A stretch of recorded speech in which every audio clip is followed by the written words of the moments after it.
കുന്നിടിച്ച് ദേശീയപാത നിർമ്മാണം നടക്കുന്ന കണ്ണൂർ കുപ്പത്ത് വീണ്ടും മണ്ണിടിഞ്ഞു. നേരത്തെ മണ്ണിടിഞ്ഞ ഭാഗത്തിന്റെ മുകൾ ഭാഗത്താണ് മണ്ണിടിച്ചിലുണ്ടായത്. ദേശീയപാതയിൽ കോഴിക്കോട് വടകരയിൽ വിള്ളൽ കണ്ടെത്തി.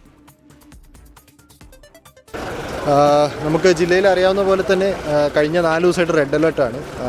പല സ്ഥലങ്ങളിലും വ്യാപകമായിട്ടുള്ള നാശനഷ്ടമുണ്ട്. അപ്പോൾ ഹൈവേയുടെ ഭാഗത്താണെങ്കിൽ നമ്മൾ ഏകദേശം ഒരു 17 സ്ഥലങ്ങൾ നമ്മൾ ഇതേപോലെ ഡേഞ്ചറസ് ലൊക്കേഷൻസ് കണ്ടുപിടിച്ചിട്ടുണ്ട്. അപ്പോൾ ഹൈവേ ആയിട്ട് അവർ നമ്മൾ ദുരന്ത നിവാരണ നിയമപ്രകാരം അവർക്കുള്ള നിർദ്ദേശങ്ങൾ കൊടുത്തിട്ടുണ്ട്. ഇപ്പോൾ കുപ്പത്ത് മാത്രമാണ് നമുക്ക് കഴിഞ്ഞ 4 ദിവസമായിട്ട് വെള്ളിയാഴ്ച മുതൽ തുടങ്ങിയതാണ്. വെള്ളിയാഴ്ച മുതൽ പല ഘട്ടങ്ങളിലായിട്ട് മണ്ണിടിച്ചിൽ വന്നിട്ടുണ്ട്. അവർ അതിനുള്ള സാങ്കേതികമായിട്ടുള്ള കാര്യങ്ങൾ പലതും ശ്രമിച്ചിട്ടുണ്ടെങ്കിലും അത് മഴ വളരെ ഹെവി ആയതുകൊണ്ട് ഇപ്പോഴും സക്സസ്ഫുൾ ആയിട്ടില്ല. അപ്പോൾ അരുൺ പൂപ്പറമ്പ വിവരങ്ങളുമായി ചേരുന്നുണ്ട് കണ്ണൂരിൽ നിന്ന്. അരുൺ, കുപ്പത്ത് വീണ്ടും മണ്ണിടിയുന്ന സാഹചര്യം, കനത്ത മഴയാണ് ആ മേഖലയിൽ പെയ്യുന്നത്. എന്താണ് അതിൻ്റെ വിവരങ്ങൾ? ഒപ്പം തന്നെ ഇതിനൊപ്പമുള്ളൊരാശങ്ക ആ പ്രദേശത്തുള്ള നാട്ടുകാരുടേതാണ്, സമീപവാസികളായ വീട്ടുകാരുടേതാണ്. അവർ നേരത്തെ ചില പരാതികൾ അവരുടെ വീടുകളിലേക്ക് ഈ ചെളിവെള്ളവും ഇതൊക്കെ ഒഴുകിയെത്തുന്നതിൻ്റെ ഭാഗമായി ഉയർത്തിയ പരാതികളൊക്കെ ഉണ്ട്. അതൊക്കെ പരിഹരിക്കാനുള്ളൊരു ഇടപെടൽ ഇപ്പോൾ അധികൃതരുടെ ഭാഗത്തുനിന്ന് ഉണ്ടാവുന്നുണ്ടോ അരുൺ പൂപ്പറമ്പ?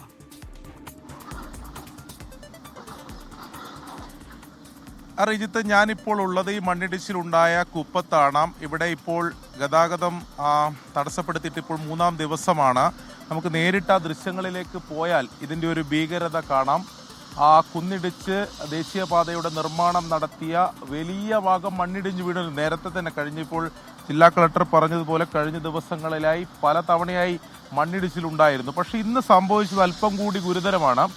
നമുക്ക് ആ ദൃശ്യങ്ങളിലേക്ക് പോയാൽ മുകൾ ഭാഗം, അതായത് നേരത്തെ മണ്ണിടിച്ച ഭാഗത്ത് മുകളിൽ സർവീസ് റോഡാണ്. ആ സർവീസ് റോഡിനും മുകളിൽ ആണ് ഇന്ന് മണ്ണിടിച്ചിട്ടുള്ളത്. അവിടെ വലിയ മണ്ണ് മാത്രമല്ല, വലിയ പാറക്കെട്ടുകൾ കാണാം. ആ റോഡിനോട് ചേർന്നുണ്ടായ വൈദ്യുതി പോസ്റ്റ് കാണാം. അതടക്കമാണ് ഇടിഞ്ഞു വീണിട്ടുള്ളത്. അപ്പോൾ അത് ഏറ്റവും അപകടകരമാണ്. നമ്മൾ ഷിരൂരിലൊക്കെ കണ്ട പോലുള്ള ദൃശ്യമാണ് ഇപ്പോൾ ഈ കുപ്പത്ത് വന്നാൽ കാണാൻ സാധിക്കുന്നത്. അതായത് വലിയ മല തന്നെ ഇടിഞ്ഞ് താഴേക്ക് വീഴുന്ന ഒരു സാഹചര്യം. ആ സമാന സാഹചര്യത്തിലേക്ക് ഇത് പോകുമോ എന്ന ആശങ്ക നാട്ടുകാരെ സംബന്ധിച്ചിടത്തോളം ഉണ്ട്. ഇവിടെ ദേശീയപാത അതോറിറ്റി നേരത്തെ പറഞ്ഞിരുന്നത് ഈ മണ്ണിടിച്ചിൽ തടയുന്നതിന് വേണ്ടിയിട്ടുള്ള നടപടികൾ അവർ സ്വീകരിക്കുമെന്നാണ്.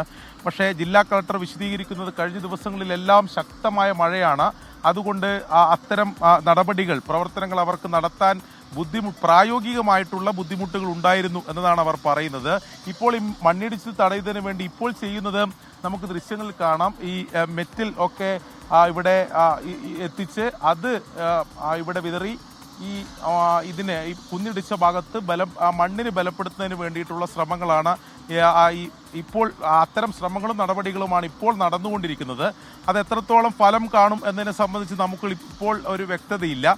ഇനിയും മണ്ണിടിച്ചിൽ ഉണ്ടാകുമോ, മഴ ശക്തിപ്പെട്ടാൽ ഇനിയും മണ്ണിടിച്ചിൽ ഉണ്ടാകുമോ എന്ന ആശങ്കയാണ് നാട്ടുകാർക്കുള്ളത്. നേരത്തെ റീജിത്ത് സൂചിപ്പിച്ചതുപോലെ തന്നെ ഇതിൻ്റെ റോഡിൻ്റെ മറുവശം ജനവാസ മേഖലയാണ്, നിരവധി കുടുംബങ്ങളുള്ള മേഖലയാണ്. ഇവിടെ നിന്ന് മണ്ണിടിഞ്ഞ് വരുന്ന ഭാഗം അത് മണ്ണും ചെളിവെള്ളമൊക്കെയായി താഴെ വീടുകളിലേക്കാണ് പോയിക്കൊണ്ടിരുന്നത്. ആ വീടുകളിലുള്ളവർക്ക് വലിയ ആശങ്കയുണ്ടായിരുന്നു. അവർ 27, അതായത് ഇന്നുകൊണ്ട് തന്നെ ഈ പ്രശ്നം പരിഹരിക്കണം എന്നതായിരുന്നു അവർ ആവശ്യപ്പെട്ടത്. പക്ഷേ അത് പൂർണ്ണമായും അത് സാധിച്ചു നമുക്ക് പറയാൻ സാധിക്കില്ല. എന്താണ് ഇപ്പോഴത്തെ ഒരു സാഹചര്യം? താഴെ വീടുകളിലൊക്കെ എന്താണ് ഇപ്പോഴും ആശങ്കയിൽ തന്നെയാണോ തുടരുന്നത്? ഇപ്പോൾ നമ്മൾ ആദ്യ ദിനം കണ്ടതുപോലെയല്ല, വലിയ രീതിയിൽ മണ്ണ് ഇടിഞ്ഞ് താഴേക്ക് വീണിട്ടുണ്ട്. മണിക്കൂറുകൾ വെച്ചാണ് ഇവിടുത്തെ മണ്ണ് ഇടിഞ്ഞ് കൊണ്ടേയിരിക്കുന്നത്. ഇന്ന് കലക്ടർ വന്നു, സുധാകരൻ MP വന്നു. ഇങ്ങനെ ആൾക്കാർ വരുന്നതിനൊന്നും ഒരു കുറവുമില്ല. എല്ലാവരും വരുന്നുണ്ട്, പല വാഗ്ദാനങ്ങളും ചെയ്തിട്ട് പോകുന്നുണ്ട്. ഒന്നും നടപ്പിലാക്കാൻ ആരെക്കൊണ്ട് സാധിക്കുന്നില്ല. ഇപ്പോൾ ഈ കാണുന്ന ഈ ദൃശ്യം കാരണം വെച്ചാൽ ഇന്നലെ ഒരു ചെറിയ ഇടിച്ചിലാണ് ഉണ്ടായത്.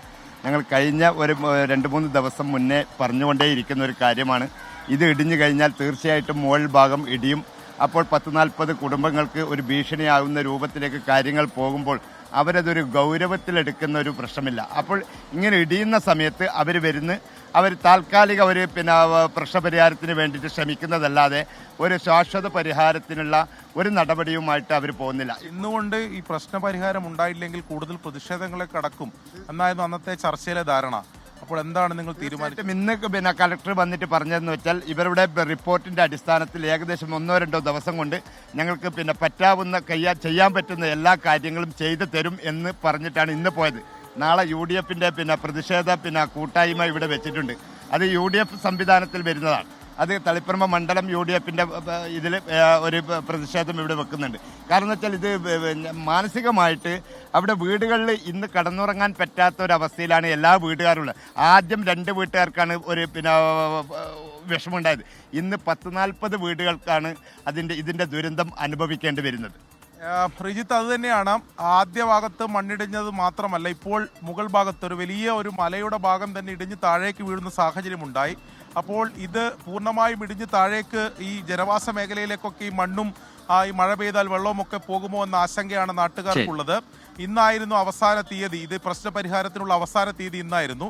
ജില്ലാ കളക്ടർ നേരിട്ടെത്തി, ആ MP നേരിട്ടെത്തി, കെ സുധാകരൻ MP നേരിട്ടെത്തി.